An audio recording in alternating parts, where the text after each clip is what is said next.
Hey everyone, Cleo here, and today I'm giving you an update on the TBR card and what's on it. So I'm doing this video every quarter now since having reached 0 TBR because the books in here in principle should be changing more regularly, but as you will see they currently aren't, so that's definitely a work point for 2023 is to get rid of a lot of the backlog that I built up in July and August when I just reached 0 TBR and I was buying quite a few.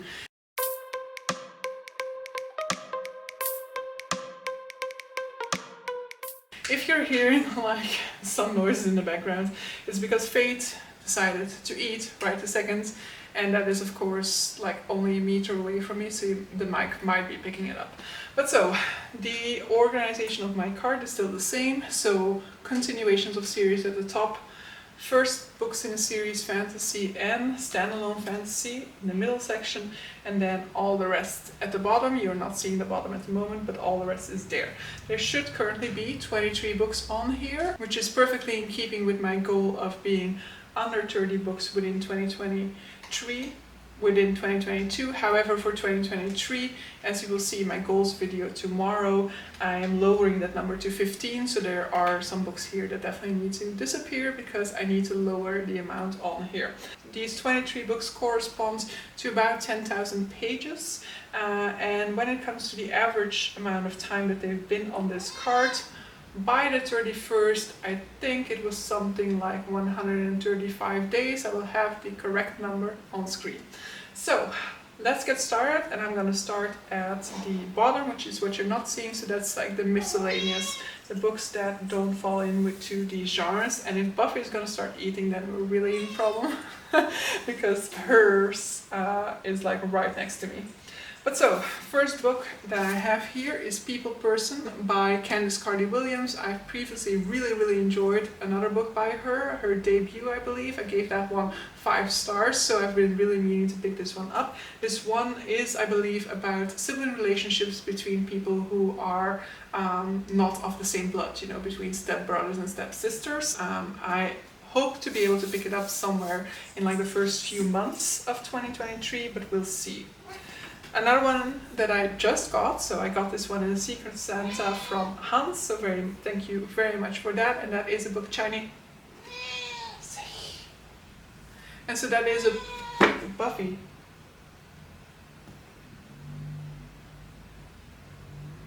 And so that is a book translated from Chinese, and that is The Day the Sun Died by Yang Ke. So this is kind of like a dystopian, I guess. And so in this little village where our protagonist lives, one day the people who are working there, they're all like laborers, they end up no longer being able to sleep, and so they're working day in, day out. So I'm assuming it's going to be a discussion or a commentary on the political climate of China.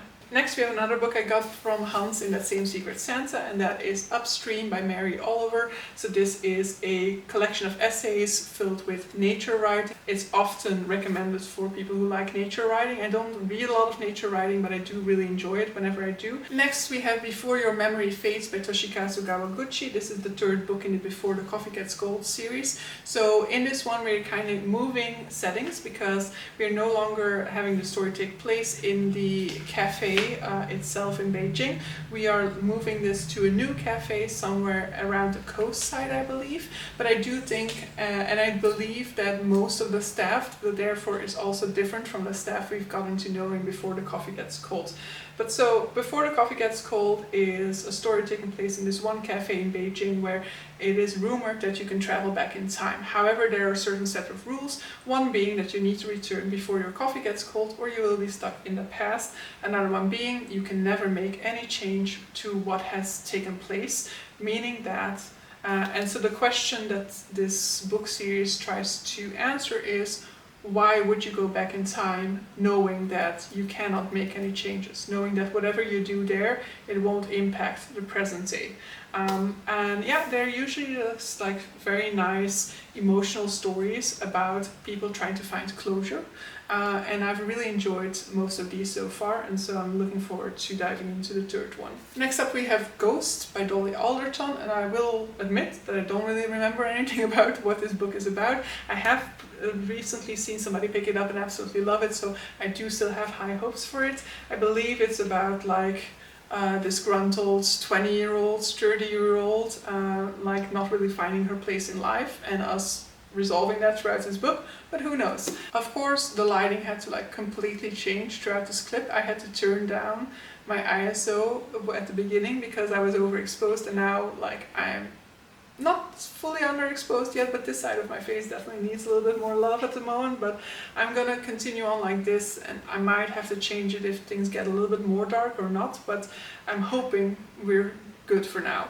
So the next one is Sorrow and Bliss by Meg Mason. This is a book that was shortlisted for the Women's Prize, I believe, and it is a book about depression. That's all I really know about it, and I will admit that it's also a book that I've been putting off for that reason, because you know, it just sounds like a sad time, and you don't always want to go into that, but a lot of times, of course, it does deliver a very impactful reading experience. It's just that step of getting started on it that I'm currently not in the mood for.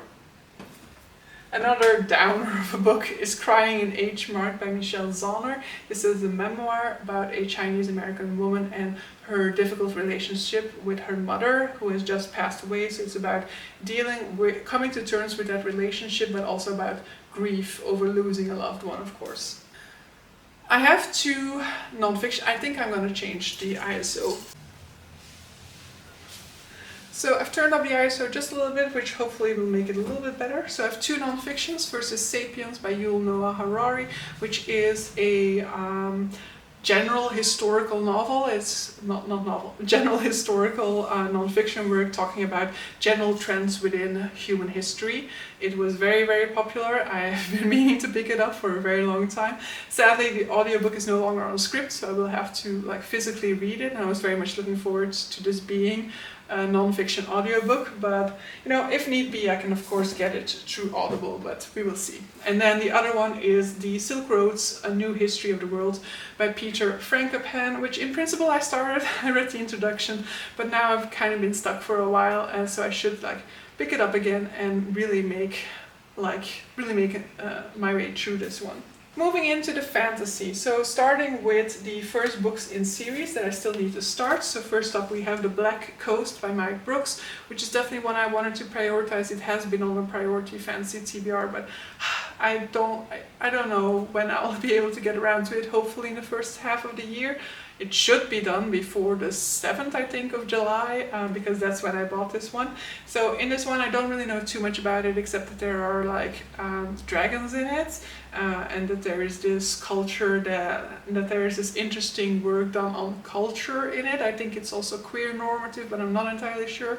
But I've heard really great things about it, and I want to explore it myself. Another one I know nothing about, which is really like the point many of these books will have in common, is The Curse of the Mistwraiths by Jenny Ward's first book in the Wars of Light and Shadow. I had bought this one in order to take part in a read-along for it, but then I just couldn't keep up with the pace because they were going to do one book a month, and that is just like such a chunky book. Like one book a month of that is like a huge commitment, and I just wasn't able to commit to that. But so this is a series by Jenny Ward, who has also co-written the Empire trilogy with Raymond E. Feist. I definitely love the Empire trilogy, and so that's the reason why I really wanted to dive into this one, because I feel like it will be right up my alley. But I don't know too much about it, but I'm hoping that what I loved about the Empire trilogy and her writing in that will come back in this series. Next we have Those Above by Daniel Polanski, which is a rebellion story. Decades ago a rebellion took place, it was heavily quashed down, and so we are seeing the rise of another wave of rebellion. In this, Daniel Polanski is the author of The Seventh Perfection, which is an arc that I recommended on a whim and I absolutely loved, so I want to try out more of his works. Alright, like an hour passed by in the meantime because my memory card was full and my battery was down, so I had to charge all of that and go to the store in the meantime because I have a busy agenda, guys. So I finished all of that, so it is now time to continue filming this video. So we were on The Black Tongue Thief by Christopher Buehlman. This is a first book in a fantasy series in which we follow this thief who basically has a debt to the sort of like academy, thief academy that trained him, and so he's like very close to what I want to say. He's very close to paying off his debt. However, he then runs into somebody who he shouldn't be running into or something like that. I've heard really good things about this one, and I do definitely need to pick it up. Part of my hesitation with this one is just the fact that I've started so many series that makes me go like, but yeah, that's the same for all of these, but I should just start them, and main clue is that I also need to make sure I'm finishing some stuff in 2023. And then we have Kushil's Dart by Jacqueline Carey, for which I am the co-host for the Kushil Along in 2023. So we will be reading one book every 2 months, starting in January. I have put this on my January TBR, so it is definitely getting read. So this is another fantasy series in which we're following this protagonist who is trained as an assassin and a courtesan, I believe, and that's all I know about the story. But I have high hopes for this one. I've been seeing a lot of people praise it in recent years, a lot of people going back to the series, because I do think it's like not a super old fantasy, but it's like not a recent, because I think there are already 9 books out in the entire universe. So this first one, for example, is from 2001, for example. So, but I have in recent years seen a few people pick it up, specifically then 2 of my co-hosts, Sarah from Voyage to Words and Jolien from Jolien Reads. They both love it, and I want to see how I feel about it. Moving on to what at least I believe to be standalones. First off, we have 2 books that I got in subscription boxes. So we have The Whispering Dark by Kelly Andrews. This is a, I want to say Fairloot, but I actually think it's a Lumicrate. Fate. It's a Lumicrate, yeah. So this is a dark academia portal fantasy, I believe. Our protagonist is a girl who is blind, I want to say. No, deaf. Okay. So our protagonist is tired of being considered fragile because she's deaf, and so she's going to this sort of school in which she's doing some sort of a training involving portal worlds, and there is a mystery element involved as well. I mainly want to read it because of the disability representation, but portal fantasy also sounds very fun. Next, we have a Fairloot book, The Undertaking of Heart and Mercy by Megan Bannon. This has another beautiful sprayed edge. This is basically a sort of like paranormal You've Got Mail. I love You've Got Mail, so that sounds really amazing, but I just haven't had the opportunity to pick it up because basically this was an unexpected addition to my shelves, because I signed up for the waitlist for Fairloot hoping to get Babel, and Babel was a book after this one, so I had to get this one in order to get to Babel, in order to have my subscription be active for Babel, but this one was kind of unexpected, but I am not mad about it because it does sound amazing, but I just haven't been able to fit it in. Next up we have my most recent edition, and that is City of Last Chances by Adrian Tchaikovsky. So this is I want to say first book, but it's the only book, I believe. I don't think that this is a series. I believe this is going to be a standalone. I don't see any indication that it's part of a series. And to be fair, I have forgotten what this one is about, but I will read this one out because I do also want to remind myself. There has always been a darkness to Ilmar, but never more so than now. The city chafes under the heavy hand of the Palestine occupation, the chokehold of its criminal underworld, the boot of its factory owner, the weight of its wretched poor, and the burden of its ancient curse. What will be the spark that lights the conflagration? Despite the city's refugees, wanderers, murderers, madmen, fanatics, and thieves, the catalyst, as always, will be the anchor wood, the dark grove of trees, that primeval remnant, that portal, when the moon is full, to strange and distant shores. Ilmar, some say, is the worst place in the world and the gateway to 1,000 worse places. Ilmar, city of long shadows, city of bad decisions, city of last chances. I mean, honestly, that tells me nothing, but I will admit that this is mainly a cover buy, but I have also heard so many great things about Adrian Tchaikovsky, particularly than his sci-fi, but so I am eager to give it a try. I am expecting a sort of like dark fantasy, potentially more like dystopian type fantasy. In any case, I'm intrigued and I want to give it a go. Final standalone on here is Kaikei by Vaishnavi Patel. It's a little bit sad that it's on there because it was on my December TBR, but I'm just not getting around to it in the end. And so this is a retelling of the Ramayana, and we are basically looking at a character, a female character who I believe is a villain in the original interpretation of the Ramayana. So she is a sort of princess, I believe, who ends up dabbling in forbidden magic. It sounds very interesting. I've heard really good things about it, so I'm very much looking forward to it. Moving on to the continuations, there are two here that I won't really say too much about. That is The War Host of Vastmark and The Ships of Merior, book 2 and 3 in A War of Light and Shadow, because I've talked about the first book, or I mean, I didn't really say much because I don't know much, but the first book, Curse of the Mist Wraiths, I already explained. Great. Alright. Let's reorganize, I guess. Next up we have the second book in the Shroud of Prophecy series, Destiny of the Dead by Kel Kate. This is a sort of like story that subverts the chosen one trope and that subverts the idea of prophecy.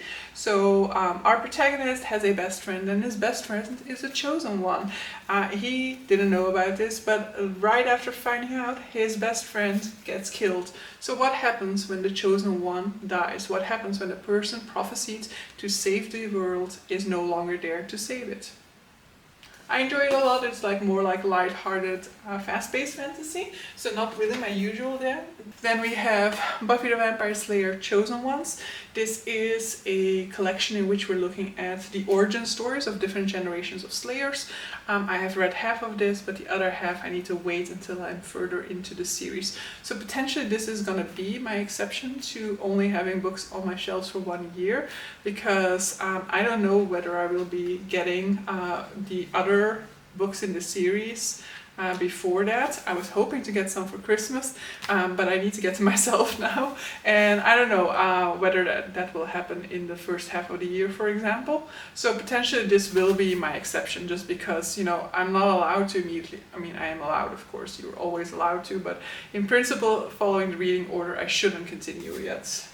And then the final book on here is The Lost Metal by Brandon Sanderson, the fourth and final book in Mistborn Era 2. Mistborn Era 2 follows the same world that we had in Mistborn Era 1, however 200 years or so have passed since that time, and so the world has evolved from a sort of medieval era into an industrial or pre-industrial era.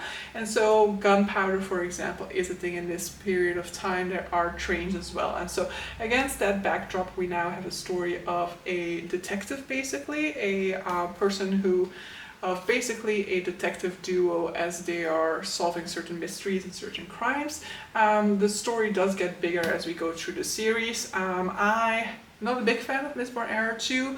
I think it's like okay, fun-ish, but it's also not like so fun that I'm like dying to get my hands on this. So it's a little bit sad that I made a rookie mistake with this one, because I was originally gonna wait to purchase it, but then I was like, oh, okay, the paperback is coming out already, I'll get the paperback. But this is the big paperback, whereas in the other ones I only have the small paperback, and I could have absolutely waited for the small paperback when it comes to this series.